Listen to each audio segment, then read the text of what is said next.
बदलापूर मध्ये ज्या शाळेमध्ये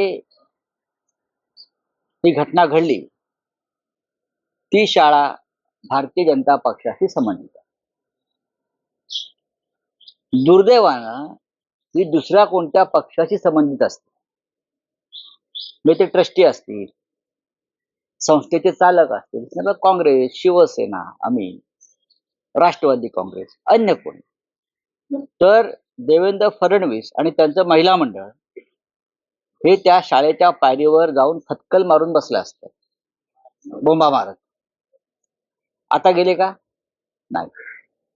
किंवा मधल्या काळामध्ये योगींचं राज्य जे सुरू आहे, बुलडोजर राज्य, तसे काही ठिकाणी अशा गुन्ह्यानंतर बुलडोझर चालवण्याचं काम मिंदे सरकारने केलं.